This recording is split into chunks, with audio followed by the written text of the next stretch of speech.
Hi Sagittarius, welcome back to the Astrology 33 channel. This is your mid-September 2025 love reading.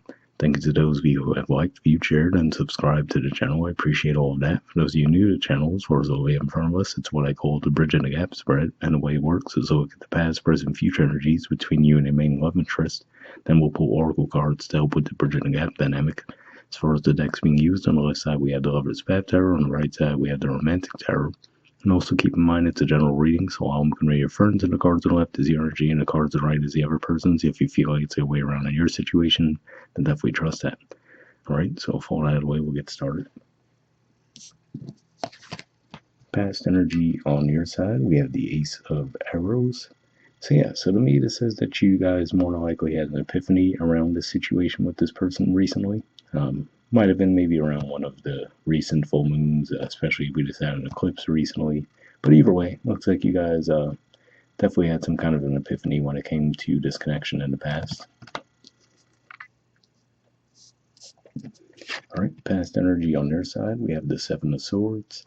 So if we look at the artwork here, we see a person sitting alone with a table set with a bunch of swords, right? So I feel like this is saying that this person maybe has the tendency to push other people away, and definitely more of a self-sabotage side of the energy, because sometimes with Seven of Swords it could point more to deception, but here it definitely seems to be more of a self-sabotage issue, and maybe that's what you guys had some epiphany around, right? Is that maybe that is this person's tendency to push others away in relationships.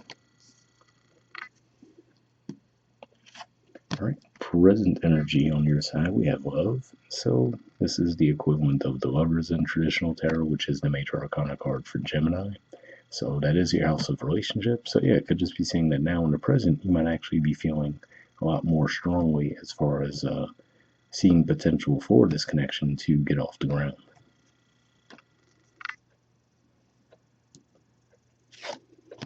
All right, present energy on their side, we have the Nine of Wands. So maybe this could just be saying that now you're actually getting to know more about this person, and you might find out that the reason why they had the tendency to push others away is because they've had an abandonment wound since childhood. So it could just be one of those things where, as you're actually getting to know more about this person, it's helping you put things into more context and then understand how best to approach the situation with them.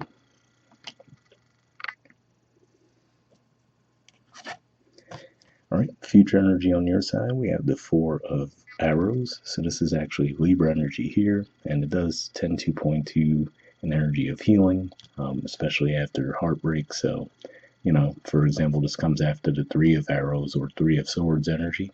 So this could just be saying that as you do get to know this person better and understand where they were coming from, that might actually help you guys get the connection on track in a positive way.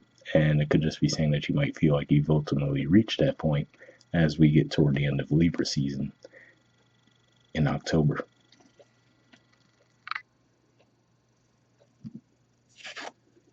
All right, and future energy on their side, we have the King of Pentacles. So this is Capricorn energy here. And this could just be saying that now, like with you, like we said, it seems like you're learning about them, and that's helping you, feel more comfortable with the connection because you have more of an understanding of where they were coming from. On their side, it looks like as they get to know you better and understand the dynamics between the two of you better, it looks like they're growing in their maturity around the connection and showing up in more tangible ways as well. So that's what I see with that. All right, bottom of the deck on your side, we have the Princess of Staves. So this is the equivalent of the Page of Wands in traditional tarot. And if we look at the artwork here, we see, well, for one, the horse is riding away from the cards on the side, and then also it looks like she's looking over her shoulder, but also, like a bit of a playful energy. So could just be saying that, for example, maybe in the past you might have ran from the connection but hoping that they would chase you, right? So it was maybe meant in more of a playful way, but maybe over time you might have had an epiphany that, okay, you might have done that, thinking that it would just be like a light playful thing, but turns out it might have triggered their abandonment wound, right? So then you're like, oh, okay, now I understand that situation through a different lens now, And then it helps you approach it in a different way. And then you actually start to find out the more you get to know about this person that, yes, that was what more than likely happened there. So it was unintentional, I'm sure. I'm not saying you purposely tried to do that, but as you get to know them better, it seems to strengthen the relationship between the two of you.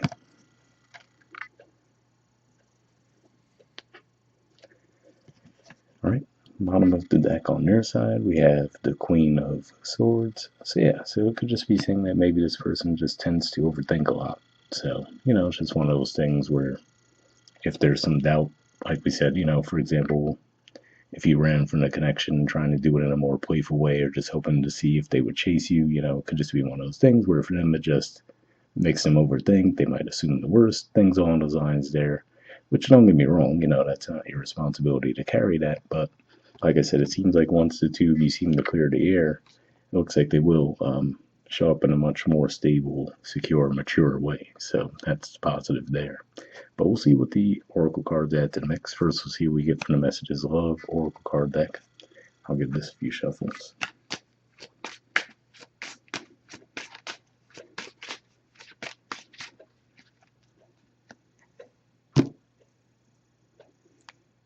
Okay, we'll take this card. And next, I'll do the same thing with the Wisdom Oracle deck. So I'm just going to give this a few shuffles now.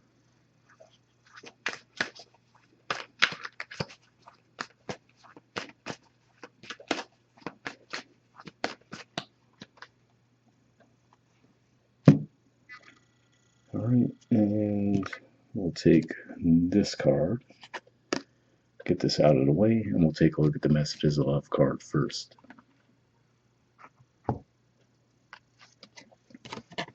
All right, we have Patience. It says everything will unfold in divine timing.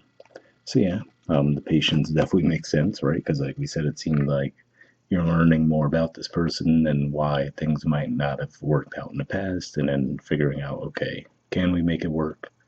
And like it says, it looks like things will unfold as they should. And then from the Wisdom Oracle, we have a leg up. There's the artwork, and the number is 34.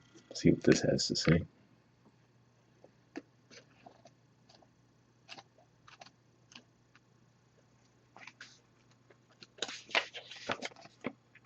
All right, the relationship message says relationships that are healthy thrive on interdependence. It's important to recognize that you need others as much as they need you. You must allow people to be there to support you just as you were there for them. This is a time to be vulnerable, to speak up about your needs, and to ask for them to be fulfilled. Trust, you will be met with kindness and love. Don't expect others to read your mind, though. Ask and it is given. So yeah, definitely an interesting message there because yeah, for one, I could see how maybe that could resonate with your side because like we said, it looks like in the past you might have ran from the connection hoping they'd chase, but it also seems like a message that could resonate for their side as well. But like we said, it looks like they will be showing up in a more mature manner once you guys clear the air with each other. So hope it resonated with you guys. We'll wrap up there and I'll see you all next month. All right, bye.